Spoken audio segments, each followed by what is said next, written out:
Welcome to Soft Hour Library. Tonight's story begins now. Close your eyes and rest. Chapter 24. Bundle Wonders.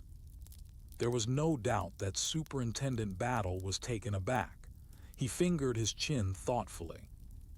"Sir Oswald is right, Battle," said George. "This is the man, any hope of catching him?" "There may be, sir. It certainly looks, well, suspicious. Of course the man may turn up again at Chimneys, I mean." "Do you think it likely?" "No, it isn't," confessed Battle. "Yes, it certainly looks as though Bower were the man, but I can't quite see how he got in and out of these grounds unobserved." "I have already told you my opinion of the men you posted," said George. "Hopelessly inefficient. I don't want to blame you, Superintendent, but his pause was eloquent." "Ah, well," said Battle lightly, "my shoulders are broad." He shook his head and sighed. "I must get to the telephone at once. Excuse me, gentlemen. I'm sorry, Mr. Lomax, I feel I've rather bungled this business. But it's been puzzling, more puzzling than you know." He strode hurriedly from the room. "Come into the garden," said Bundle to Jimmy. "I want to talk to you." They went out together through the window. Jimmy stared down at the lawn, frowning. "What's the matter?" asked Bundle. Jimmy explained the circumstances of the pistol throwing. "I'm wondering," he ended, "what was in old Battle's mind when he got Coote to throw the pistol. Something, I'll swear. Anyhow, it landed up about 10 yards farther than it should have done. You know, Bundle, Battle's a deep one." "He's an extraordinary man," said Bundle. "I want to tell you about last night." She retailed her conversation with the superintendent. Jimmy listened attentively. "So the Countess is number one," he said thoughtfully. "It all hangs together very well. Number two, Bower comes over from Chimneys. He climbs up into O'Rourke's room, knowing that O'Rourke has had a sleeping draught administered to him by the Countess somehow or other. The arrangement is that he is to throw down the papers to the Countess, who will be waiting below. Then she'll nip back through the library and up to her room. If Bower's caught leaving the grounds, they'll find nothing on him. Yes, it was a good plan, but it went wrong. No sooner is the Countess in the library than she hears me coming and has to jump behind the screen. Jolly awkward for her because she can't warn her accomplice. Number two pinches the papers, looks out of the window, sees, as he thinks, the Countess waiting, pitches the papers down to her and proceeds to climb down the ivy, where he finds a nasty surprise in the shape of me waiting for him.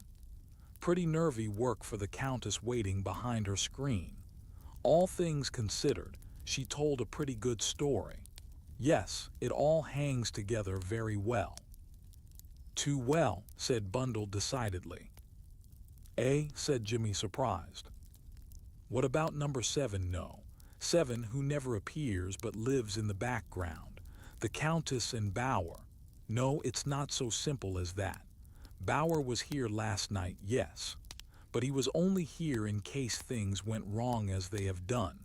His part is the part of scapegoat, to draw all attention from number 7, the boss."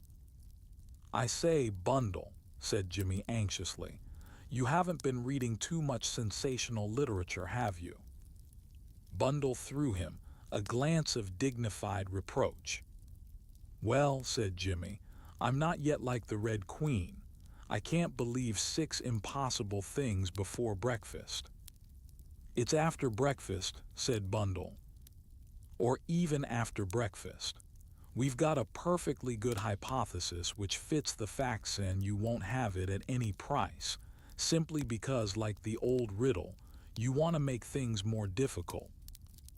"I'm sorry," said Bundle, "but I cling passionately to a mysterious number 7 being a member of the house party."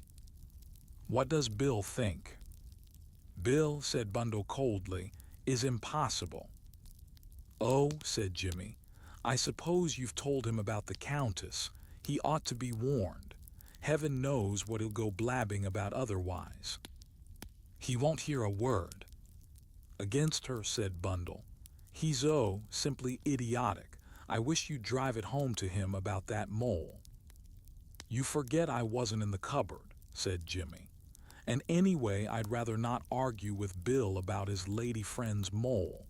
But surely he can't be such an ass as not to see that everything fits in. He's every kind of ass, said Bundle bitterly. You made the greatest mistake, Jimmy, in ever telling him at all. I'm sorry, said Jimmy. I didn't see it at the time, but I do now. I was a fool, but dash it all, old Bill. You know what foreign adventuresses are, said Bundle. How they get hold of one. As a matter of fact, I don't, said Jimmy. One has never tried to get hold of me. And he sighed. For a moment or two there was silence. Jimmy was turning things over in his mind. The more he thought about them, the more unsatisfactory they seemed. You say that Battle wants the Countess let alone, he said at last. Yes. The idea being that through her, he will get at someone else. Bundle nodded. Jimmy frowned deeply as he tried to see where this led. Clearly, Battle had some very definite idea in his mind. Sir Stanley Digby went up to town early this morning, didn't he? He said. Yes. O'Rourke with him? Yes, I think so. You don't think no, that's impossible. What? That O'Rourke can be mixed up in this in any way. It's possible, said Bundle thoughtfully. He's got what one calls a very vivid personality. No, it wouldn't surprise me if, to tell the truth, nothing would surprise me. In fact, there's only one person I'm really sure isn't number 7. Who's that? Superintendent Battle. Oh, I thought you were going to say George Lomax. SSH, here he comes. George was, indeed, bearing down upon them in an unmistakable manner. Jimmy made an excuse and slipped away. George sat down by Bundle. My dear Eileen, must you really leave us? Well, Father seems to have got the wind up rather badly. I think I'd better go home and hold his hand. This little hand will indeed be comforting, said George, taking it and pressing it playfully. My dear Eileen, I understand your reasons and I honor you for them. In these days of changed and unsettled conditions. He's off, thought Bundle desperately. When family life is at a premium, all the old standards falling, it becomes our class to set an example to show that we at least are unaffected by modern conditions. They call us the diehards. I am proud of the term. I repeat, I am proud of the term. There are things that should die hard: dignity, beauty, modesty, the sanctity of family life, filial respect. Who dies if these shall live? As I was saying, my dear Eileen, I envy you the privileges of your youth. Youth, what a wonderful thing. What a wonderful word. And we do not appreciate it until we grow to our maturer years. I confess, my dear child, that I have in the past been disappointed by your levity. I see now it was but the careless and charming levity of a child. I perceive now the serious and earnest beauty of your mind. You will allow me, I hope, to help you with your reading. Oh, thank you, said Bundle faintly. And you must never be afraid of me again. I was shocked when Lady Caterham told me that you stood in awe of me. I can assure you that I am a very humdrum sort of person. The spectacle of George being modest struck Bundle spellbound.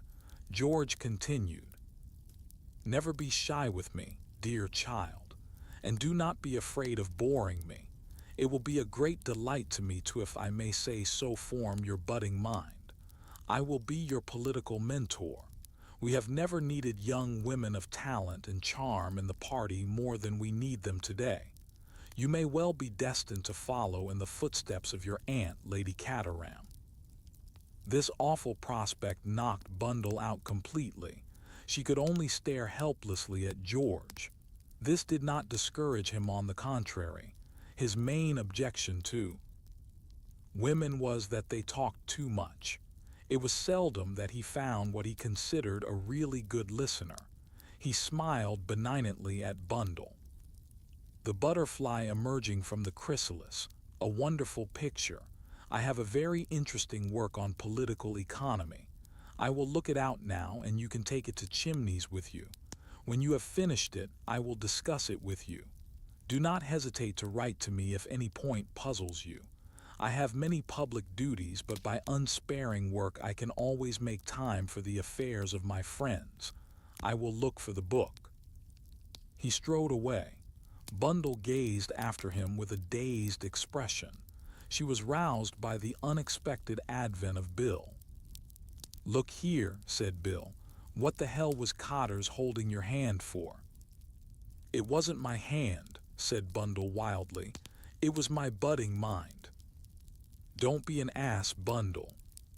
"Sorry, Bill, but I'm a little worried. Do you remember saying that Jimmy ran a grave risk coming down here?" "So he does," said Bill. "It's frightfully hard to escape from Cotters once he's got interested in you. Jimmy will be caught in the toils before he knows where he is." "It's not Jimmy who's got caught, it's me," said Bundle wildly. "I shall have to meet endless Mrs. Macatas and read political economy and discuss it with George, and heavens knows where it will end." Bill whistled. "Poor old Bundle. Been laying it on a bit thick, haven't you?" "I must have done. Bill, I feel horribly entangled." "Never mind," said Bill consolingly. "George doesn't really believe in women standing for Parliament, so you won't have to stand up on platforms and talk a lot of junk or kiss dirty babies in Bermondsey. Come and have a cocktail. It's nearly lunch time." Bundle got up and walked by his side obediently. "And I do so hate politics," she murmured piteously. "Of course you do. So do all sensible people. It's only people like Cotters and Pongo who take them seriously and revel in them. But all the same," said Bill, reverting suddenly to a former point, "you oughtn't to let Cotters hold your hand." "Why on earth not?" said Bundle. "He's known me all my life." "Well, I don't like it. Virtuous William O, I say, look at Superintendent Battle." They were just passing in through a side door. A cupboard-like room opened out of the little hallway. In it were kept golf clubs, tennis rackets, bowls, and other features of country house life. Superintendent Battle was conducting a minute examination of various golf clubs. He looked up a little sheepishly at Bundle's exclamation. "Going to take up golf, Superintendent Battle?" "I might do worse, Lady Eileen. They say it's never too late to start, and I've got one good quality that will tell at any game." "What's that?" asked Bill. "I don't know when I'm beaten. If everything goes wrong, I turn to and start again." And with a determined look on his face, Superintendent Battle came out and joined them, shutting the door behind him. Chapter 25. Jimmy lays his plans. Jimmy the Sidger was feeling depressed. Avoiding George, whom he suspected of being ready to tackle him on serious subjects, he stole quietly away after lunch. Proficient as he was in details of the Santa Fe boundary dispute, he had no wish to stand an examination on it this minute. Presently what he hoped would happen came to pass. Loring Wade, also unaccompanied, strolled down one of the shady garden paths. In a moment Jimmy was by her side. They walked for some minutes in silence, and then Jimmy said tentatively, "Loring." "Yes." "Look here, I'm a bad chap at putting things, but what about it? What's wrong with getting a special license and being married and living together happy ever afterwards?" Loring displayed no embarrassment at this surprising proposal. Instead, she threw back her head and laughed frankly. Don't laugh at a chap, said Jimmy reproachfully. I can't help it, you were so funny. Lauren, you are a little devil. I'm not. I'm what's called a thoroughly nice girl. Only to those who don't know you, who are taken in by your delusive appearance of meekness and decorum. I like your long words, all out of crossword puzzles. So educative. Lauren dear, don't beat about the bush. Will you or won't you? Lauren's face sobered. It took on its characteristic appearance of determination. Her small mouth hardened and her little chin shot out aggressively. No, Jimmy, not while things are as they are at present, all unfinished. I know we haven't done what we set out to do, agreed Jimmy. But all the same, well, it's the end of a chapter. The papers are safe at the Air Ministry, virtue triumphant, and for the moment nothing doing. So let's get married, said Loring with a slight smile. You've said it, precisely the idea. But again, Loring shook her head. No, Jimmy, until this thing's rounded up, until we're safe. You think we're in danger, don't you? Jimmy's cherubic pink face clouded over. You're right, he said at last. If that extraordinary rigmarole of bundles is true, and I suppose, incredible as it sounds, it must be true, then we're not safe till we've settled with number 7. And the others? No, the others don't count. It's number 7 with his own ways of working that frightens me, because I don't know who he is or where to look for him. Loring shivered. I've been frightened, she said in a low voice, ever since Jerry's death. You needn't be frightened. There's nothing for you to be frightened about. You leave everything to me. I tell you, Loring, I'll get number 7 yet. Once we get him, well, I don't think there'll be much trouble with the rest of the gang, whoever they are. If you get him, and suppose he gets you. Impossible, said Jimmy cheerfully. I'm much too clever. Always have a good opinion of yourself, that's my motto. When I think of the things that might have happened. Last night, Loring shivered. Well, they didn't, said Jimmy. We're both here, safe and sound, though I must admit my arm is confoundedly painful. Poor boy. Oh, one must expect to suffer in a good cause. And what with my wounds and my cheerful conversation, I've made a complete conquest of Lady Coote. Oh, do you think that important? I've an idea it may come in useful. You've got some plan in your mind, Jimmy. What is it? The young hero never tells his plans, said Jimmy firmly. They mature in the dark. You are an idiot, Jimmy. I know, that's what everyone says. But I can assure you, Loring, there's a lot of brain work going on underneath. Now what about your plans? Got any? Bundle has suggested that I should go to Chimneys with her for a bit. Excellent, said Jimmy approvingly. Nothing could be better. I'd like an eye kept on Bundle anyway. You never know what mad thing she won't be up to next. She's so frightfully unexpected. And the worst of it is, she's so astonishingly successful. I tell you, keeping Bundle out of mischief is a whole-time job. Bill ought to look after her, suggested Loring. Bill's pretty busy elsewhere.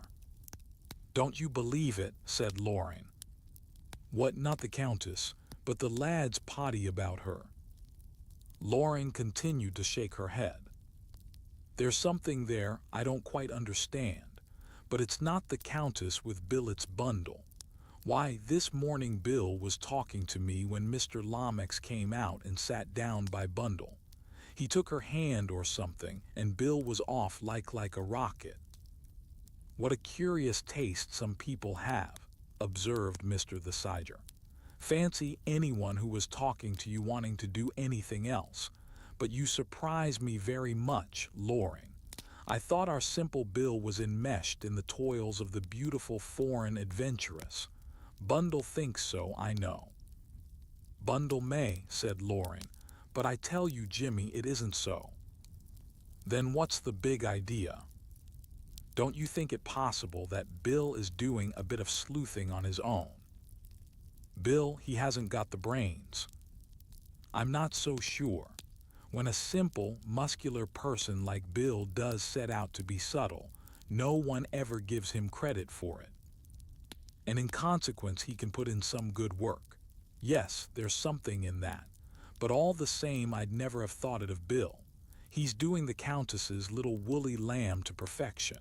I think you're wrong, Loring. The Countess is an extraordinarily beautiful woman, not my type, of course, put in Mr. the Sider hastily, and old Bill has always had a heart like an hotel. Loring shook her head, unconvinced. Well, said Jimmy, have it your own way. We seem to have more or less settled things. You go back with Bundle to Chimneys, and for heaven's sake keep her from poking about in that 7 Dials place again. Heavens knows what will happen if she does. Loring nodded.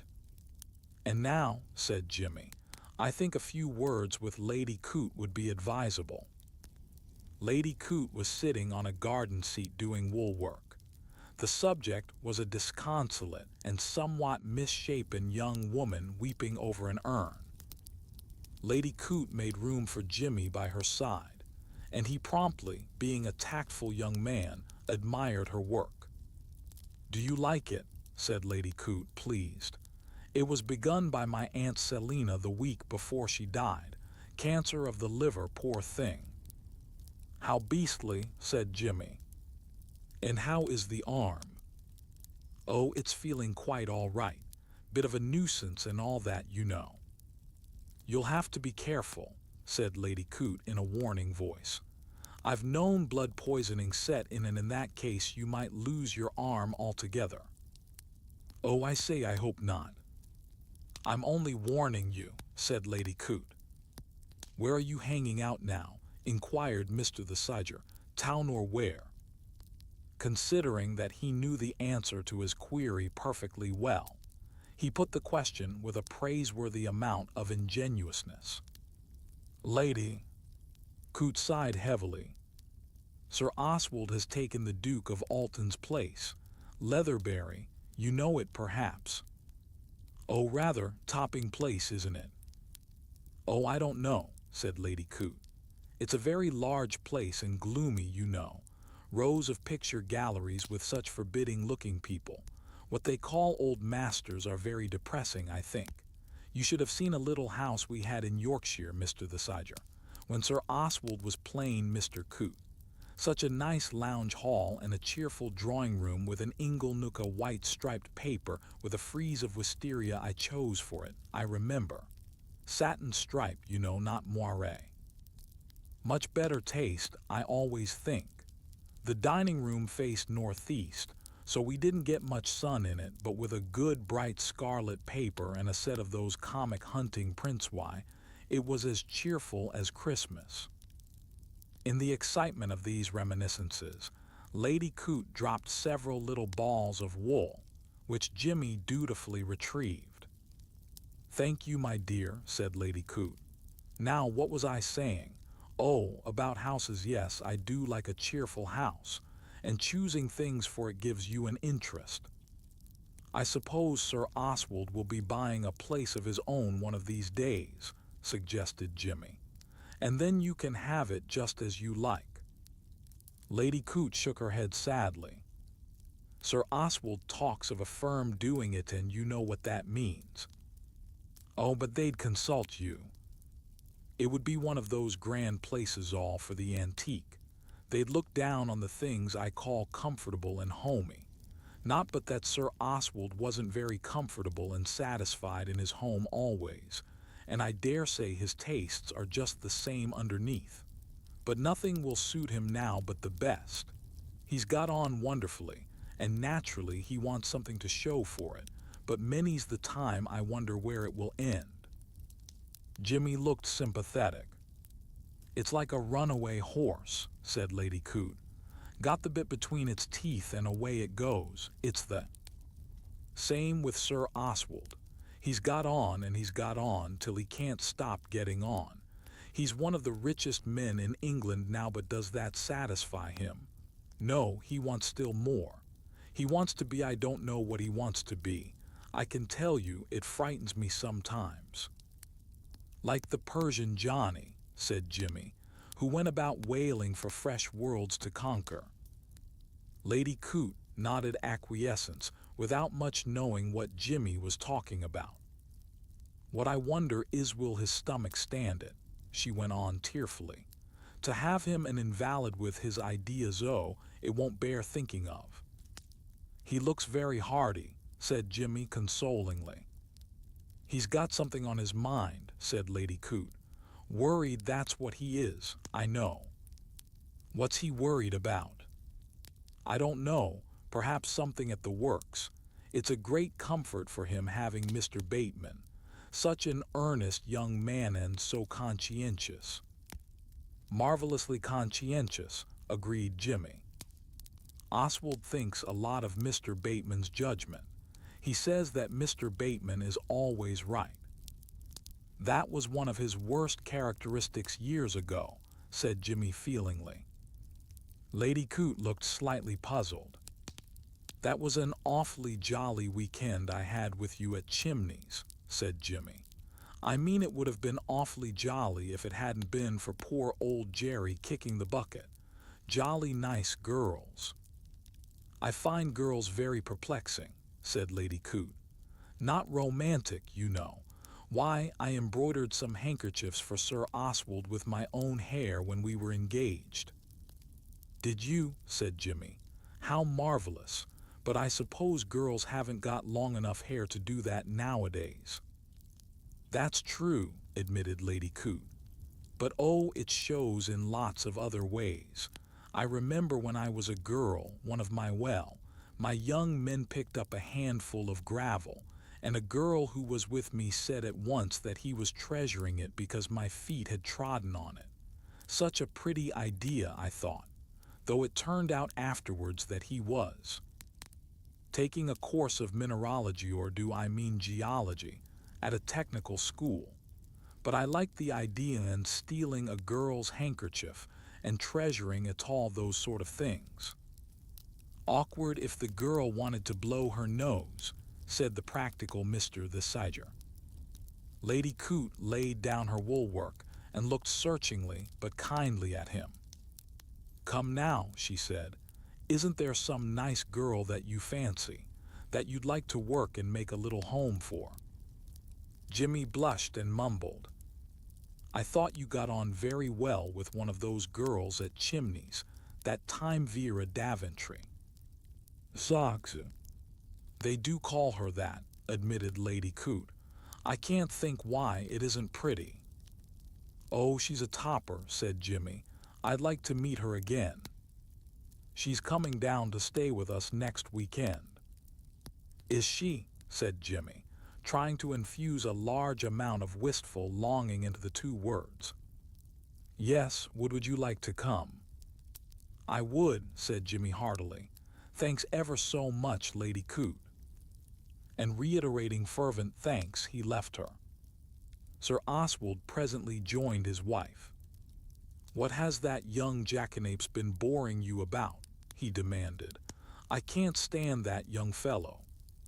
He's a dear boy, said Lady Coote, and so brave. Look how he got wounded last night. Yes, messing around where he'd no business to be. I think you're very unfair, Oswald. Never done an honest day's work in his life. A real waster if there ever was one. He'd never get on if he had his way to make in the world. You must have got your feet damp last night, said Lady Coote. I hope you won't get pneumonia. Freddie Richards died of it the other day. Dear me, Oswald, it makes my blood run cold to think of you wandering about with a dangerous burglar loose in the grounds. He might have shot you. I've asked Mr. the Siger down for next weekend, by the way. Nonsense, said Sir Oswald. I won't have that young man in my house, do you hear, Maria? Why not? That's my business.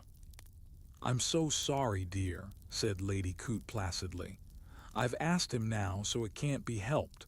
Pick up that ball of pink wool, will you, Oswald? Sir Oswald complied, his face black as thunder. He looked at his wife and hesitated. Lady Coote was placidly threading her wool needle. I particularly don't want the Sider down next weekend, he said at last. I've heard a good deal about him from Bateman. He was at school with him. What did Mr. Bateman say? He'd no good to say of him. In fact, he warned me very seriously against him. He did he? Said Lady Coote thoughtfully. And I have the highest respect for Bateman's judgment. I've never known him wrong. Dear me, said Lady Coote, what a mess I seem to have made of things. Of course, I should never have asked him if I had known. You should have told me all this before, Oswald. It's too late now. She began to roll up her work very carefully. Sir Oswald looked at her, made as if to speak, then shrugged his shoulders. He followed her into the house. Lady Coote, walking ahead, wore a very faint smile on her face. She was fond of her husband, but she was also fond in a quiet, unobtrusive, wholly womanly manner of getting her own way. Chapter 26. Mainly about golf. That friend of yours is a nice girl, Bundle, said Lord Caterham. Lorraine had been at Chimneys for nearly a week, and had earned the high opinion of her host mainly because of the charming readiness she had shown to be instructed in the science of the mashie shot. Bored by his winter abroad, Lord Caterham had taken up golf. He was an execrable player and in consequence was profoundly enthusiastic over the game.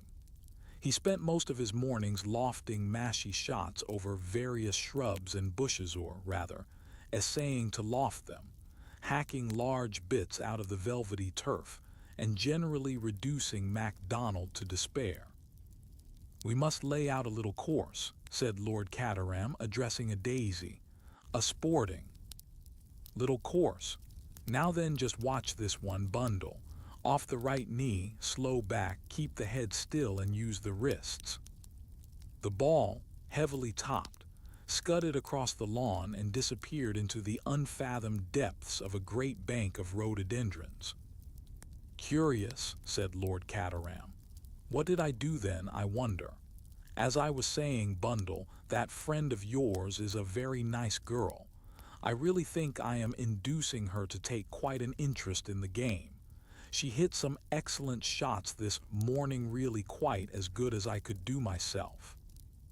Lord Caterham took another careless swing and removed an immense chunk of turf. MacDonald, who was passing, retrieved it and stamped it firmly back. The look he gave Lord Caterham would have caused anyone but an ardent golfer to sink through the earth. If MacDonald has been guilty of cruelty to Coots, which I strongly suspect, said Bundle, he's being punished now. Why shouldn't I do as I like in my own garden? Demanded her father. MacDonald ought to be interested in the way my game is coming on. The Scotch are a great golfing nation. You poor old man, said Bundle. You'll never be a golfer, but at any rate it keeps you out of mischief. Not at all, said Lord Caterham. I did the long 6th in 5 the other day. The pro was very surprised when I told him about it. He would be, said Bundle. Talking of Coots, Sir Oswald plays a fair game, a very fair game. Not a pretty style too stiff, but straight down the middle every time. But curious how the cloven hoof shows won't give you a 6-inch putt. Makes you put it in every time. Now I don't like that. I suppose he's a man who likes to be sure, said Bundle. It's contrary to the spirit of the game, said her father. And he's not interested in the theory of the thing either.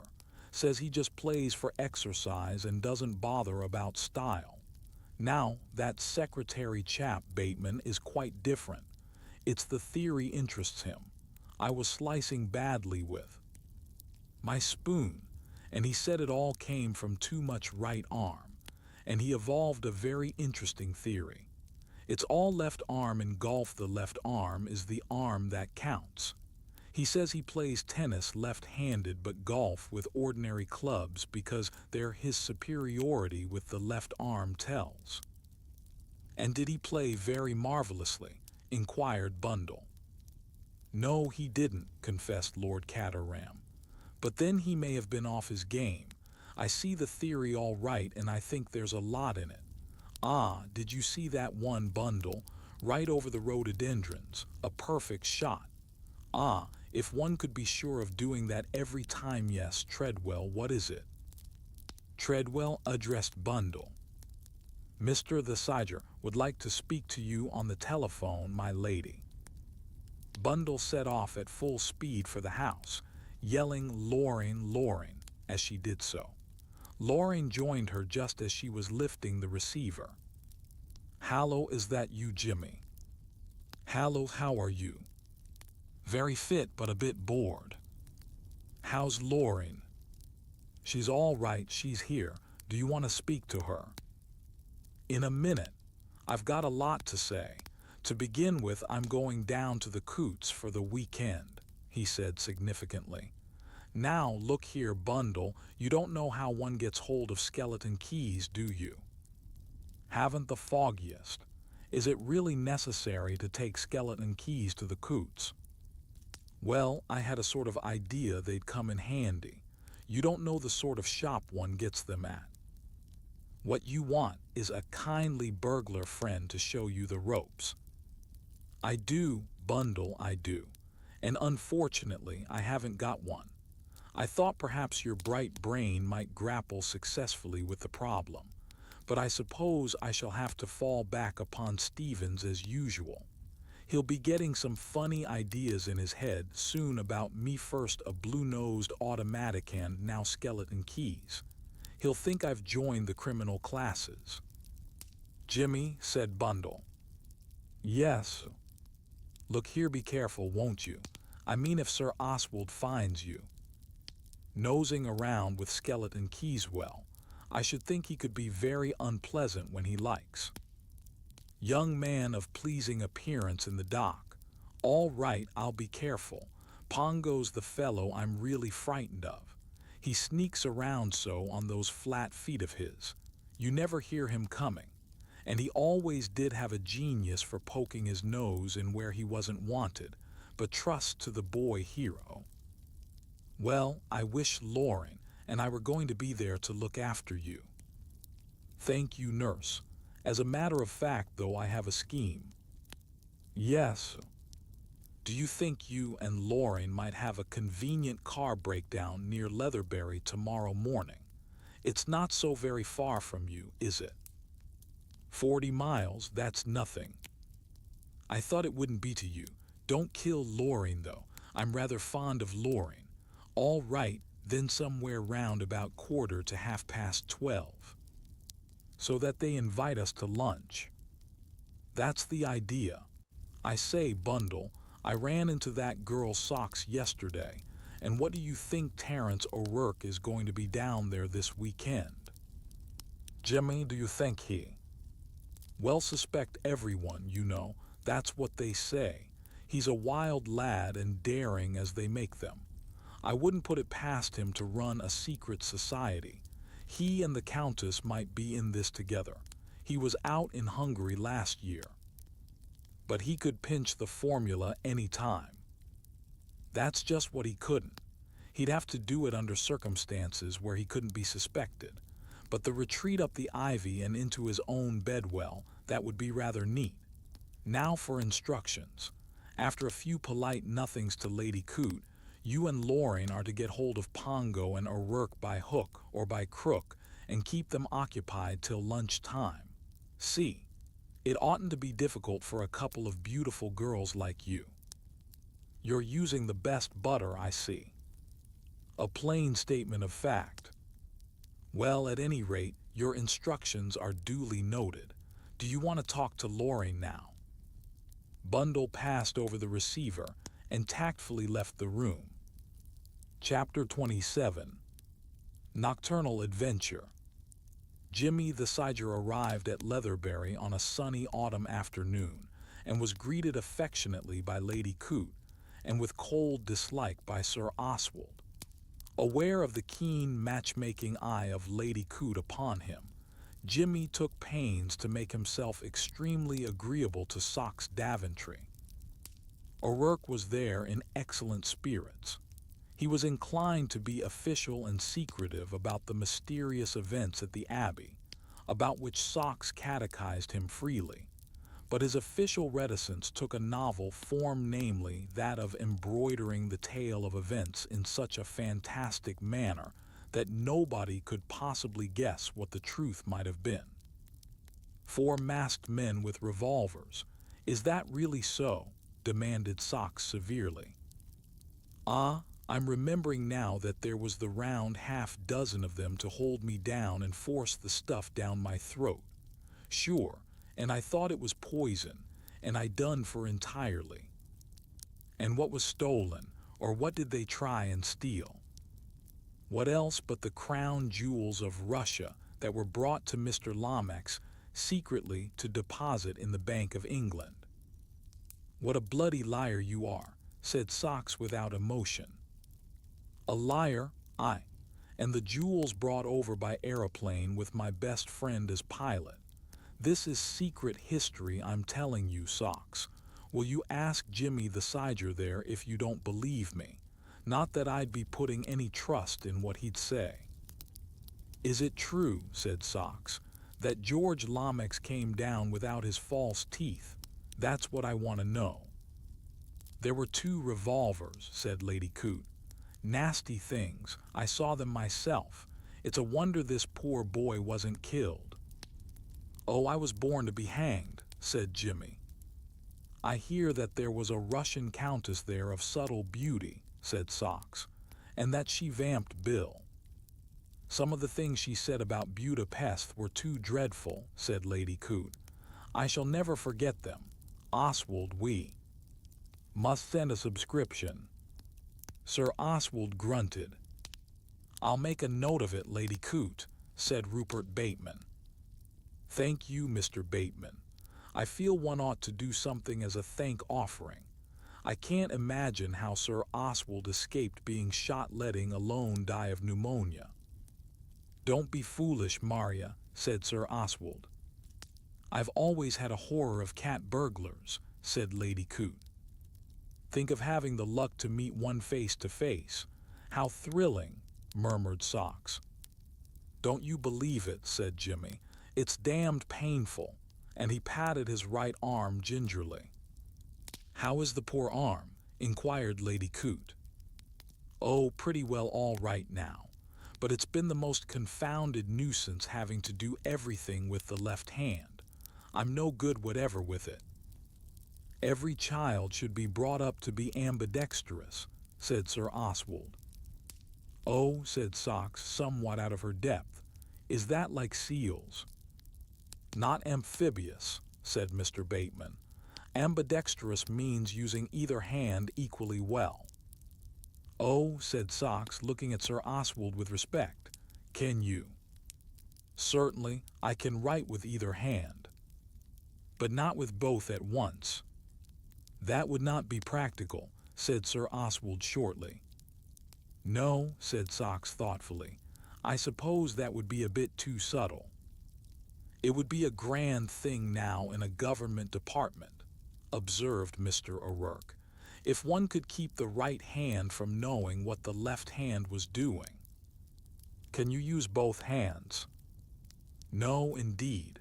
I'm the most right-handed person that ever was." "But you deal cards with your left hand," said the observant Bateman. "I noticed the other night." "Oh, but that's different entirely," said Mr. O'Rourke easily. A gong with a somber note pealed out, and everyone went upstairs to dress for dinner.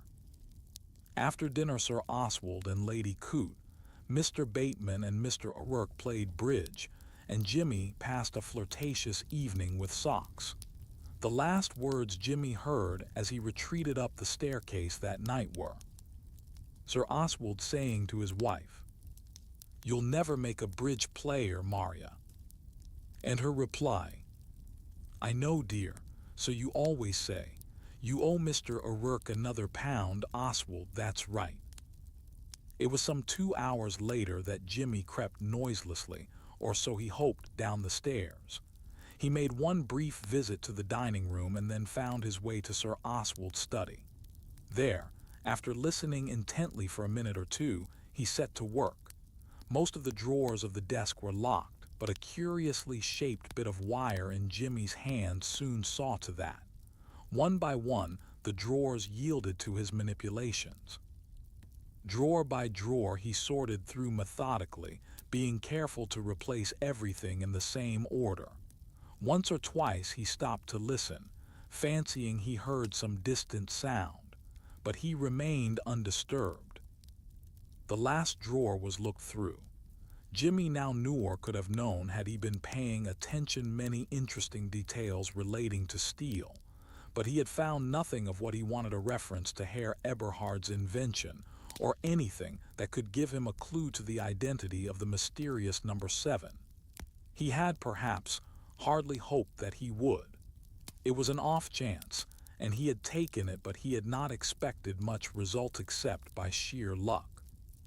He tested the drawers to make sure that he had relocked them securely. He knew Rupert Bateman's powers of minute observation, and glanced round the room to make sure that he had left no incriminating trace of his presence. "That's that," he muttered to himself softly. "Nothing there. Well, perhaps I'll have better luck tomorrow morning if the girls only play up." He came out of the study, closing the door behind him and locking it. For a moment he thought he heard a sound quite near him, but decided he had been mistaken. He felt his way noiselessly along the great hall. Just enough light came from the high vaulted windows to enable him to pick his way without stumbling into anything. Again he heard a soft sound. He heard it quite certainly this time, and without the possibility of making a mistake. He was not alone in the hall. Somebody else was there, moving as stealthily as he was. His heart beat suddenly very fast. With a sudden spring, he jumped to the electric switch and turned on the lights. The sudden glare made him blink, but he saw plainly enough. Not 4 feet away stood Rupert Bateman. "My goodness, Pongo," cried Jimmy, "you did give me a start, slinking about like that in the dark." "I heard a noise," explained Mr. Bateman severely. "I thought burglars had got in and I came down to see." Jimmy looked thoughtfully at Mr. Bateman's rubber-soled feet. "You think of everything, Pongo," he said genially, "even a lethal weapon." His eye rested on the bulge in the other's pocket. "It's as well to be armed. One never knows whom one may meet." "I am glad you didn't shoot," said Jimmy. "I'm a bit tired of being shot at." "I might easily have done so," said Mr. Bateman. "It would be dead against the law if you did," said Jimmy. "You've got to make quite sure the beggar's housebreaking, you know, before you pot at him. You mustn't jump to conclusions.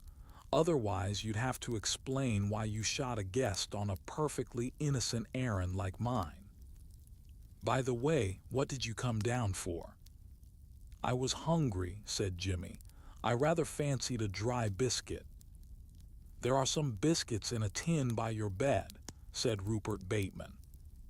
He was staring at Jimmy very intently through his horn-rimmed spectacles. "Ah, that's where the staff work has gone wrong, old boy. There's a tin there with biscuits for starving visitors on it, but when the starving visitor opened it, nothing inside. So I just toddled down to the dining room." And with a sweet, ingenuous smile, Jimmy produced from his dressing-gown pocket a handful of biscuits. There was a moment's pause. "And now I think I'll toddle back to bed," said Jimmy. "Night-night, Pongo. With an affectation of nonchalance, he mounted the staircase. Rupert Bateman followed him. At the doorway of his room, Jimmy paused as if to say good night once more.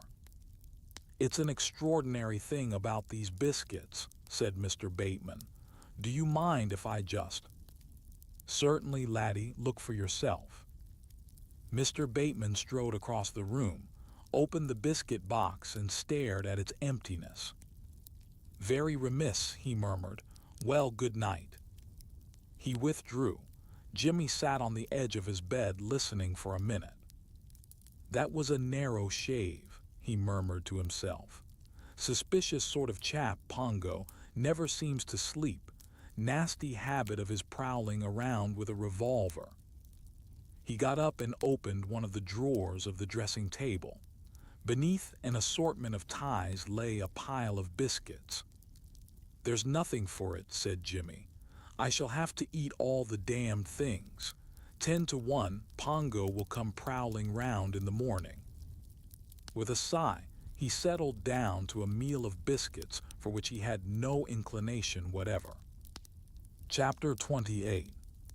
Suspicion.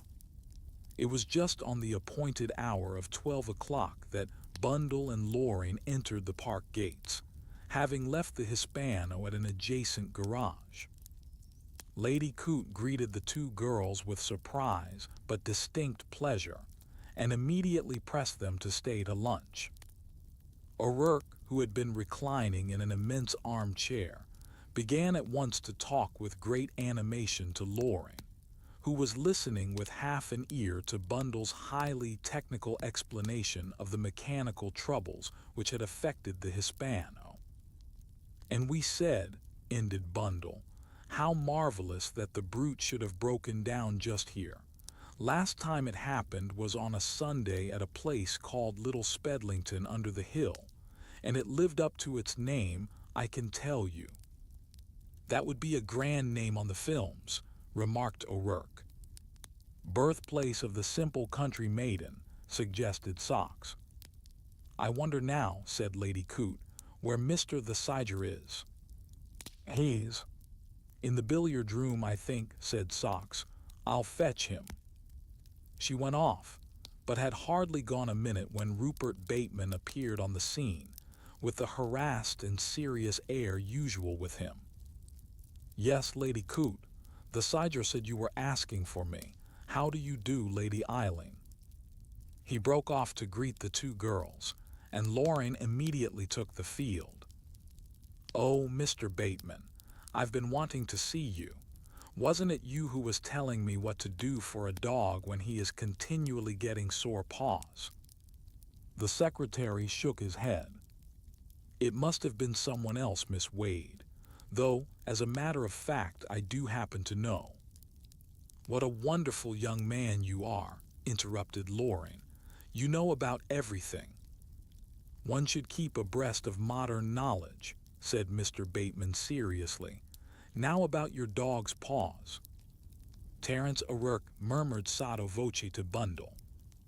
"'Tis a man like that writes all those little paragraphs in the weekly papers. It is not generally known that to keep a brass fender uniformly bright, etc. The Dorper beetle is one of the most interesting characters in the insect world, the marriage customs of the Fingalese Indians, and so on. General information, in fact." "And what more horrible 2 words could you have?" said Mr. O'Rourke, and added piously, "Thank the heavens above I'm an educated man and know nothing whatever upon any subject at all." "I see you've got clock golf here," said Bundle to Lady Coote. "I'll take you on at it, Lady Eileen," said O'Rourke. "Let's challenge those two," said Bundle.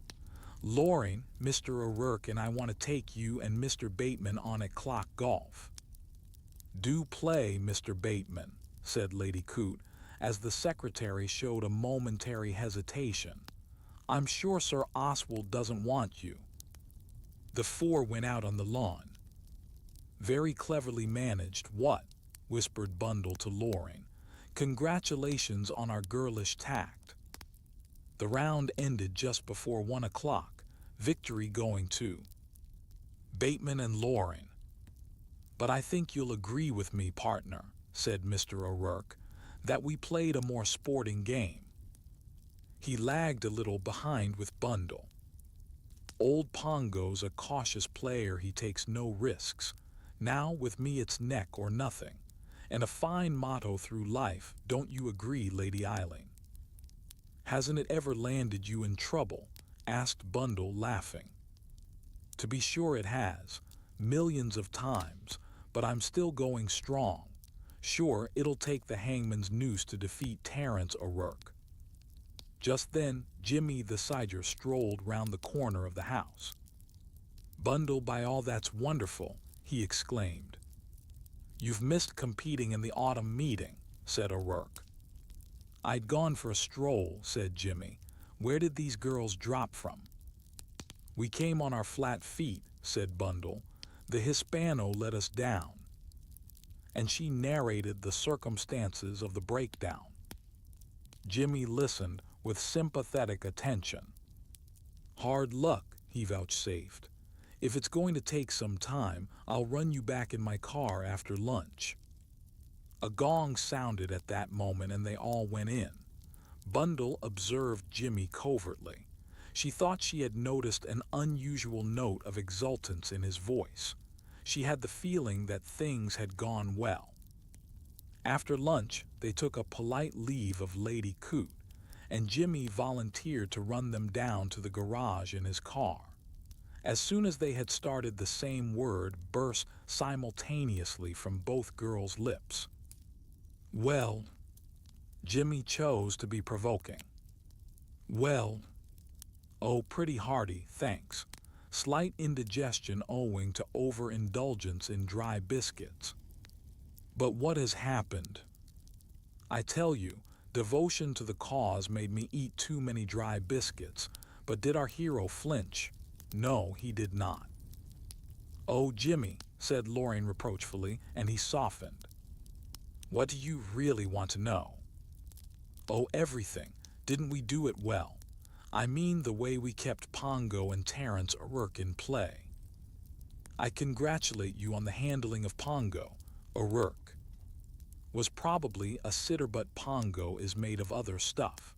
There's only one word for that lad. It was in the Sunday Newsbag crossword last week. Word of 10 letters meaning everywhere at once. Ubiquitous. That describes Pongo down to the ground. You can't go anywhere without running into him, and the worst of it is you never hear him coming." "You think he's dangerous?" "Dangerous? Of course he's not dangerous. Fancy Pongo being dangerous. He's an ass. But as I said just now, he's an ubiquitous ass. He doesn't even seem to need sleep like ordinary mortals. In fact, to put it bluntly, the fellow's a damned nuisance." And in a somewhat aggrieved manner, Jimmy described the events of the previous evening. Bundle was not very sympathetic. "I don't know what you think you're doing anyway, mouching round here." "Number 7, said Jimmy crisply. "That's what I'm after, number 7. And you think you'll find him in this house?" "I thought I might find a clue." "And you didn't?" "Not last night, no." "But this morning," said Loring, breaking in suddenly. "Jimmy, you did find something this morning. I can see it by your face." "Well, I don't know if it is anything, but during the course of my stroll." "Which stroll didn't take you far from the house, I imagine." "Strangely enough, it didn't. Round trip in the interior, we might call it. Well, as I say, I don't know whether there's anything in it or not, but I found this." With the celerity of a conjurer, he produced a small bottle and tossed it over to the girls. It was half full of a white powder. "What do you think it is?" asked Bundle. "A white crystalline powder, that's what it is," said Jimmy. And to any reader of detective fiction, those words are both familiar and suggestive. Of course, if it turns out to be a new kind of patent tooth powder, I shall be chagrined and annoyed." "Where did you find it?" asked Bundle sharply. "Ah," said Jimmy, "that's my secret." And from that point he would not budge in spite of cajolery and insult. "Here we are at the garage," he said. "Let's hope the high-mettled Hispano has not been subjected to any indignities." The gentleman at the garage presented a bill for 5 shillings and made a few vague remarks about loose nuts. Bundle paid him with a sweet smile. "It's nice to know we all get money for nothing sometimes," she murmured to Jimmy. The three stood together in the road, silent for the moment as they each pondered the situation. "I know," said Bundle suddenly.